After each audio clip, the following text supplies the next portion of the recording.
Hey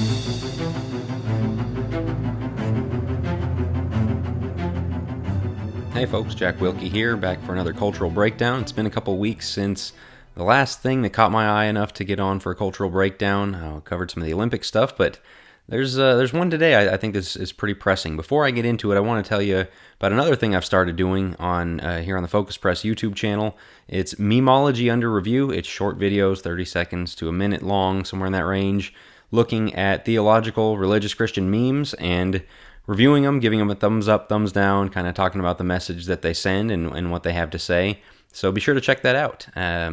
Just, again, as always, so many things coming here on this channel, trying to ramp up the video content, Masculinity Mondays, and cultural breakdowns like this and those, and whatever else we have coming, the podcasts, of course, as well. But this time, with a cultural breakdown specifically, I want to talk about Robert F. Kennedy Jr., he's been in the race, the presidential race, for quite a while. He was started out trying to run a Democrat primary against Joe Biden. That did not really go anywhere. He went independent, and then this last week suspended that campaign and endorsed Donald Trump in his presidential campaign. And while he has been around a while, first of all, I wasn't doing cultural breakdown when he first showed up on the scene, or I might have done this then. Second, the speech that he gave in that endorsement I thought was very noteworthy. I thought there was a lot in there to talk about as relates to Christians, as relates to our understanding of government, as relates to the world we're in, the culture we're in that's breaking down. Of course, there's your title reference there. And so I wanted to look at a few quotes he had. As a candidate, there are a lot of flaws to the man. There's a lot of flaws to all the candidates, I mean, let's be honest. But some of his acceptance of abortion, some of the things that I obviously am strongly against, reasons I would not have been voting for him anyway. But the things he gets right, he gets really right. And the other thing about that is the things that he gets right are really important things that nobody else seems to care about. And so in this speech, he highlighted some of those. I really wanted to look at them. He's very big on the environment, and of course with the climate change propaganda that often goes way too far, often is ridiculous, and is in my opinion just a matter of control. But we should care about the world that God gave us. We should care about trees and rivers and pollution and things like that. And I think there's some value to his emphasis on that. But I specifically want to look at what he had to say about our health and really where things are and how bad things are. I think a lot of folks take it for granted. Just there's kind of that frog being boiled thing, or a normalcy bias of it's not that great, but it's not that bad either. It's probably fine, as a phrase that underlines so many things that we do. Is it can't be that big of a deal. Well, maybe it is. And so, looking at a few of his quotes, he said today from this the speech just the other day. This transcript is from im1776.com. So credit to them. Today we spend more on healthcare than any country on earth, twice what they pay in Europe, and yet we have the worst health outcomes of any nation in the world.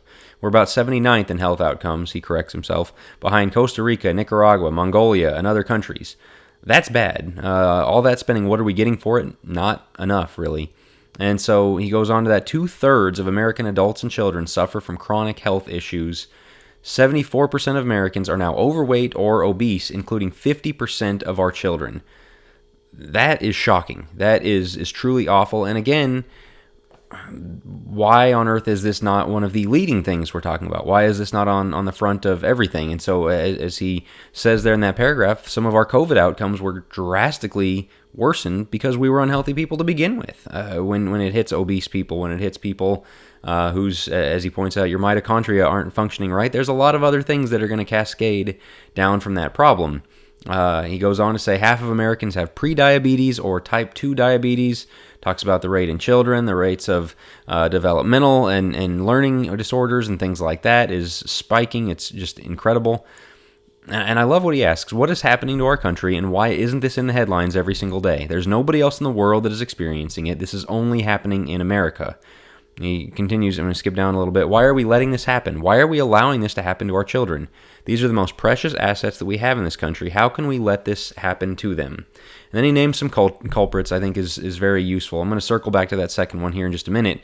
But these culprits, processed sugar, ultra-processed grain, seed oils, and it goes on to say pesticides, food additives, pharmaceutical drugs, and toxic waste permeate every cell of our bodies. we are mass poisoning all of our children and our adults. It's hard to argue. It is such a bad state of affairs right now. It's kind of funny. As I was sitting down to this, I realized, man, I'm wearing one of the only polyester shirts I still own, because when you start going down this rabbit hole, you realize things like that, the clothes we wear, they're endocrine disruptors. They're things that are talking about increase estrogen and mess up your hormones and things like that. And I know you start talking about things like this, or the seed oils that he mentioned, and people go, oh, that's crazy. It's not that big of a deal. Or, again, just it's probably fine.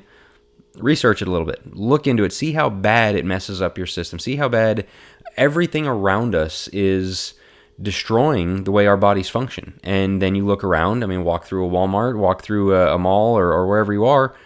Yeah, we're not healthy people. We are not fit people. We are not people who are doing well. And as he says, this is a really big problem. In fact, if you're curious about this at all, look at the seed oil thing. Look at some of the negative effects of that. That's mainly your vegetable oils, your canola oil, things like that. Then start looking at ingredients and look at how basically everything that's not single ingredient has those in it. Every time you go through a drive-through, but not just drive-through stuff, cereals and boxes and chips and breads, everything is loaded with these things that are destroying your health. And he asks the right question. Why are we letting this happen? Why are we allowing this to happen to our children? I mean, essentially, why aren't we talking about it? Why isn't this in the headlines every single day? This is a big deal, and I'm glad he's highlighting it. And so with Cultural Breakdown, I like to look at things from a Christian angle. There's two sides of this. One is this helps us understand government and what it's supposed to do. A functioning government would not let this happen to its people. I just think about... The Bible doesn't give us tons on government, especially in the New Testament. You've got Romans 13, and then Peter comes around to talk about it in similar terms as what you find there in Romans. But I like that Peter adds, in Romans it talks about punishing the wicked, but in Peter it adds rewarding the good and punishing the wicked. The governments are supposed to take care of their people and reward the good citizens and punish the people who would harm them. Kennedy in this talks about the lobbyists and the corporations and tobacco corporations and how much subsidization goes into stuff like that. And yeah, this is a country that is letting its people be destroyed. And so as a Christian, when you look at your government, it's things like this that make you say, yeah, we should want government to stop us from letting these things happen to us. They should be putting reins on corporations to say, you can't keep putting that stuff in people's foods when it's killing them. And a lot of times people go, well, it's a corporation, it's a free market, and nobody's forcing anybody to buy it, so they're allowed to do what they want. I mean, there's a lot of things they're not allowed to put in there. There's a lot of things we agree to, and so when he's talking about this really it should make you rethink what government could and maybe should do for its people to protect them from themselves. I mean, that you've got a lot of people who aren't getting the help that they need, and the government isn't protecting them from that, and you've got somebody saying this matters and we should do something about it. And so there's the government side of it and biblical teaching on government. The other side I want to focus on is the Christian's role in this. It's true, and why I'm passionate about this is some of you have known me or followed me for long enough. I spent most of my teenage years and adult life obese. And just a few years ago, I started reading on exactly the kind of things he's talking about, those oils and corn syrups and things like that, and starting to get healthy. Lost a good deal of weight, but it wasn't just the weight, it's your energy, your general health. I mean, there's your skin, your feeling, every single day it changes. It's a better way of living, but you have to realize you've got to dig yourself out of that hole because they're not going to help you. There is no help coming. There's no protection coming. You've got to do the research yourself. You've got to monitor everything yourself. It is a way bigger challenge than it should be. But to the Christian side of it, one of the things that there's two big motivations. One is God gave us our bodies. We're supposed to be good stewards of them. I think sometimes we downplay what Paul told Timothy about bodily discipline is a little profit. He's not saying, well, it doesn't matter. It's a little, but it's a little thing. No, it's not as important as the spiritual, so really make sure your spiritual life is dialed in, but yeah, take care of yourself physically as well. And he even shows care for Timothy's physical state later on, telling him drink a little wine for your stomach, and the physical there. You've got the Proverbs talking about these good teachings and pleasant words are healing to the bones, because it feels good to have health and honeycomb and sweetness and taste. I mean, like we're not Gnostic people. We live in these bodies. God has given them to us. We should take good care of them. And when that's not happening, this question of why are we letting this happen? Why is this not a bigger deal? It's a fair question. because this is something, as Christians, we've been given these bodies by God. We should take care of them. A lot of Christians kind of scoff at that. Like there's the trope, the stereotype of Christians and their potlucks, and the going through the drive-through at Chick-fil-A, 10 times a week kind of thing. Take good care of yourself. It matters. I think it is a visible manifestation of your care for yourself, for the world, for what God has given you, for your stewardship and things like that. It really does matter, and it matters on a physical level. As I said, your energy. I've written before, and a lot of people just kind of scoffed at it about these estrogen and these hormone disruptors he's talking about lower male testosterone.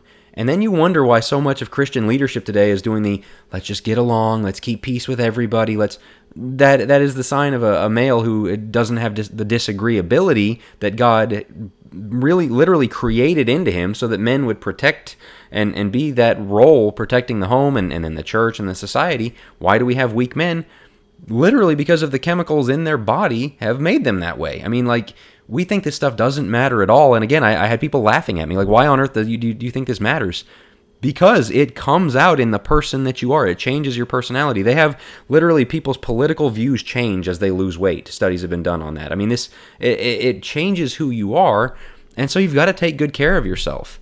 The other thing about it that was very important I want to highlight before I finish, why are we allowing this to happen to our children? If you can't do it for yourself, if you don't care about health, if this is not an interest for yourself, do it for your kids. I mentioned my major motivations is I've got to be a good steward of what God gave me. The other one, I've got kids. I have to be able to chase them around. I've got to be able to have the energy to raise them. I want to be around, Lord willing, if something extreme or out of the ordinary doesn't happen, then I can be here to be around their kids and be healthy and just be able to make it to that point in life, able to run around and play with them and chase them and whatever it may be.